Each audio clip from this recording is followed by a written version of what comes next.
अस्सलामुअलैकुम। वालेकुम अस्सलाम जी। सर कैसे हैं? अल्हम्दुलिल्लाह। सर आज की वीडियो में हम जानना चाहेंगे कि बकरियों का शेड किस तरह का होना चाहिए या किस तरह का बनाना चाहिए। बहुत अच्छा सवाल है आपका, और इसमें मैं ये कहूँगा कि शेड आपका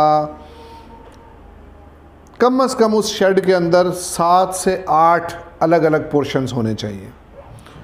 अब वो पोर्शन जो है वो किस किस्म के हों, क्यों हों और कैसे हमने जो है वो बनाने हैं। इससे पहले सर हमें बताइएगा कि फीड बकरी जगह कितनी होगी और जो छत है वो कितनी जगह पे और कंफर्ट जोन कितना होना चाहिए बकरियों के लिए। इसमें सर जो है वो एक बड़ा बेसिक सा थंब रूल है, और वो ये कि अगर आपकी छोटी बकरी है उसको तकरीबन 12 स्क्वायर फीट जगह चाहिए, अगर बड़ी बकरी है तो उसको 15 स्क्वायर फीट जगह चाहिए, जो कि शेड की सूरत में होगी, और इससे डबल जगह उसको चाहिए ओपन एरिया। ठीक है, तो ये एक बड़ा थंब रूल है, इसको जहन में रखते हुए आपने अपने फार्म की कंस्ट्रक्शन करवानी है। दूसरा ये कि आपके शेड के अंदर कम से कम मैंने कहा कि 7 से 8 पोर्शंस होने चाहिए। याद रहे कि मैं गोट फार्मिंग की बात कर रहा हूँ कि जब हम कमर्शियल लेवल पर गोट फार्मिंग स्टार्ट कर रहे हैं। कमर्शियल लेवल पर गोट फार्मिंग का मतलब मेरी नज़र में जो है वो ये है कि आप 10, 15, 20, 25 जानवरों से स्टार्ट करेंगे या शायद ज़्यादा से, और आप उसको एक अच्छे लेवल पर लेके जा रहे हैं। ये नहीं है कि आपने 3 बकरियों से स्टार्ट करके 20 बकरियों पर रुकना है। अगर आपने 20-25 बकरियों पे जाके रुक जाना है तो फिर आपको इन तमाम इंतज़ामात की ज़रूरत नहीं है। फिर जो है वो आप आम कन्वेंशनल फार्मिंग कर रहे हैं, और कन्वेंशनल फार्मिंग एक टोटल डिफरेंट तरीके से होती है। जब आप कमर्शियल फार्मिंग कर रहे हैं तो कमर्शियल फार्मिंग में आपका एक हदफ होता है, एक टारगेट होता है, आपने उस टारगेट को एक टाइम ड्यूरेशन होता है, उस टाइम ड्यूरेशन के अंदर आपने अचीव करना होता है। This is called commercial goat farming. Commercial goat farming में जो शेड की कंस्ट्रक्शन है उसमें कम अज़ कम आपके पास 7 से 8 अलग अलग पोर्शंस होने चाहिए। सबसे पहले आपका जो स्टाफ जहाँ पर रह रहा है वो 24 आवर्स के लिए है, व्हाटएवर जो भी है, उसकी नज़र के बिल्कुल सामने और करीब तरीन आपके 2 पोर्शंस होने चाहिए। एक वो पोर्शन कि जिसमें आपके बीमार जानवर होंगे, और एक आपका वो पोर्शन जिसमें आपकी वो बकरियां होंगी जो बिल्कुल डिलीवरी पे आई हुई हैं। ठीक है ना, ताकि आपके स्टाफ की नज़र जो है उन पर फ़ौरन रहे या हर वक्त रहे। बीमार और प्रेग्नेंट जो बकरियां हैं, प्रेग्नेंट बकरियां नहीं, वो बकरियां जो बिल्कुल डिलीवरी पे आई हुई हैं, वो बकरियां आपकी अलग हो जाएंगी। क्योंकि जब बकरी को आखिरी के वो 5-10 दिन रह जाते हैं, उसमें बकरी को तन्हाई चाहिए, उसको जो है वो डिस्टर्बेंस नहीं चाहिए, उसको स्ट्रेस नहीं चाहिए, तो हम उसको साइड पर जो है वो कर देते हैं। वो एक पोर्शन में अलग आ जाएगी, बीमार जानवर जो है वो अलग आ जाएंगे। ये आपके 2 पोर्शंस तो ये हो गए, और ये 2 पोर्शंस इंपॉर्टेंट पोर्शंस हैं, ये आपके स्टाफ की नज़रों के बिल्कुल सामने रहने चाहिए। उसके अलावा आपको जो पोर्शंस चाहिए उसमें आपका एक पोर्शन होगा वो कि जिसमें आपकी प्रेग्नेंट बकरियां होंगी। ठीक है जी, प्रेग्नेंट बकरियों को हम बाकी तमाम जानवरों से अलग रखते हैं इसलिए कि हमें उनकी केयर करनी है, उनको कोई बकरी सींग ना मार दे, उनको कोई टक्कर ना लग जाए, उनको जनाब वाली बकरियां जो प्रेग्नेंट नहीं हैं वो थोड़ी सी ज़्यादा अग्रेसिव होती हैं, वो उनको किसी किस्म का कोई नुकसान ना पहुँचाए। 3 पोर्शंस हो गए आपके। चौथा पोर्शन आपको चाहिए उन बकरियों के लिए जो कि जो है वो नॉन प्रेग्नेंट बकरियां हैं। ये जो नॉन प्रेग्नेंट बकरियां हैं, इनके साथ जो है वो एक जो पोर्शन आपको चाहिए वो चाहिए आपके ब्रीडर्स का, ताकि जैसे ही यहाँ पर कोई बकरी जो है वो हीट पर आए, बराबर वाला जो पोर्शन है आपका, वहाँ से ब्रीडर आपको जो है वो बता दे, या ये बकरी जो है आपको बता दे कि हमें जो है वो अब ब्रीडिंग की ज़रूरत है। ठीक है जी, ब्रीडर को उसी पोर्शन में छोड़ ही दिया जाए, उससे क्या नुकसान? उसमें नहीं, उसमें नुकसान नहीं है कोई। उसमें 2 आपके डिसएडवांटेजेस हैं। एक तो डिसएडवांटेज उसमें ये है कि आपकी, अगर आप वही कमर्शियल फार्मिंग कर रहे हैं तो आपको एक एक चीज़ का रिकॉर्ड रखना है। आपको पहले से याद रखना है कि मेरी बकरी किस दिन डिलीवरी देगी। अगर जो है वो आपने ब्रीडर को साथ छोड़ दिया रात को और रात में उन्होंने जो है वो क्रॉस उसने जो है वो कर लिया तो आपको नहीं पता चलेगा शायद। इसलिए आप ब्रीडर को जो है वो उस वक्त वहाँ बकरियों के पास या बकरी के पास छोड़ें जब उसकी ज़रूरत है। वो ज़रूरत आपको जो है वो कब पड़ेगी? उस वक्त जब बकरे आपके जो ब्रीडर हैं और जो आपकी नॉन प्रेग्नेंट गोट्स हैं वो करीब करीब हों लेकिन साथ ना हो, ठीक है ना। वो तो इसलिए आपके 2 पोर्शंस ये हो गए। तो अभी तक आपके पास एक पोर्शन आपकी उन बकरियों का जो कि डिलीवरी के पर आई हुई हैं, एक आपके बीमार जानवरों का, एक नॉन प्रेग्नेंट बकरियां, एक प्रेग्नेंट बकरियां और एक आपके ब्रीडर्स। ये आपके हो गए 5 पोर्शंस। अब मज़ीद हमें कौन से पोर्शंस चाहिए? मज़ीद हमें जो है वो एक पोर्शन अब चाहिए है जिसमें वो बकरियां जो डिलीवरी दे देंगी, ठीक है ना।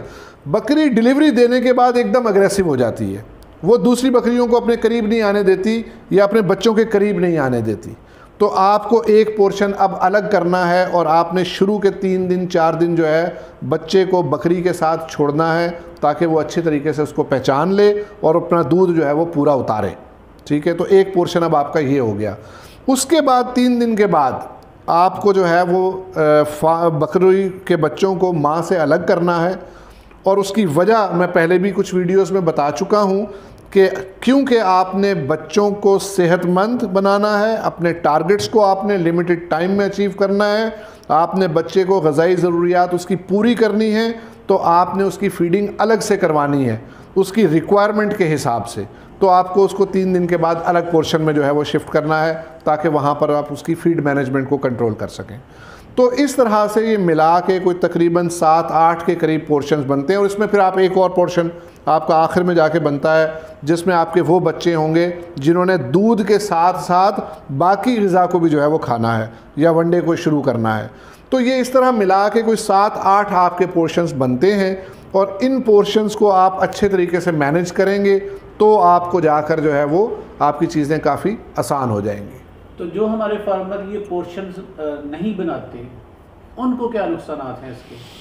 सर उनका नुकसान ये है कि मैं आपको अपना रीसेंट एक्सपीरियंस जो है वो रीसेंट तो नहीं मीन्स जो है वो जब मैंने इस काम को स्टार्ट किया तो जो मुझे प्रॉब्लम्स आई मैं वो शेयर कर देता हूँ आपके साथ। उसमें जो है वो सर आपके पास प्रॉब्लम जो आती है वो ये कि अगर आपकी प्रेग्नेंट बकरी है उसको किसी दूसरी बकरी ने टक्कर मार दी, अब उसमें होता ये है कि अगर खुदा न खास्ता अंदर बच्चे की डेथ हो गई तो वो ना सिर्फ आपका उस बच्चे का नुकसान हो गया बल्कि वो डेथ के बाद बकरी के अंदर जो है वो मज़ीद जो है वो जहर आप कह लीजिए पैदा हो जाता है और आपकी वो बकरी भी जो है वो जान से चली जाती है। इसी तरीके से अगर आपके बकरियां हैं उनके नीचे दूध जो है वो किसी के नीचे कम है तो उसके बच्चे सेहतमंद नहीं हो पाएंगे जिनके और वो उसकी मोर्टेलिटी आपको जो है वो में आ सकती है। उसमें किसी बकरी के नीचे दूध ज़्यादा है तो उसके बच्चे ज़्यादा दूध पी के जो है वो आपको तंग करेंगे, ठीक है। तो इसलिए आप जब पोर्शंस उनके अलग कर देंगे और आप उनको एक साथ उनकी रिक्वायरमेंट के हिसाब से दूध देंगे तो आपकी मोर्टेलिटी भी कंट्रोल में आ जाएगी। तो ये वो चीज़ें हैं जो आपको नुकसानात से फिर बचा सकती है। सर आपने बीमार बकरी के पोर्शन की बात की, तो बीमारियां कोई ऐसी हैं कि बकरी से बकरी को लग सकती हैं? जी बिल्कुल, जो है वो ऐसी बहुत सारी बीमारियां हैं जो कि एक बकरी से दूसरी बकरी को लग सकती हैं। मिसाल के तौर पे जैसे PPR है।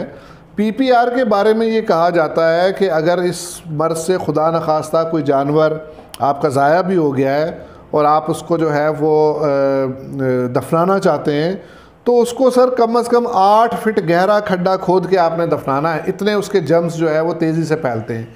तो आपने ये जो आपका बकरियों का के अंदर ये जो पोर्शन है इस पोर्शन को आपने थोड़ा अलग रखना है।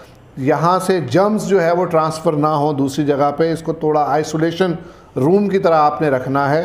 तो ये जो है वो आपको इन तमाम चीज़ों का ख्याल रखना पड़ेगा।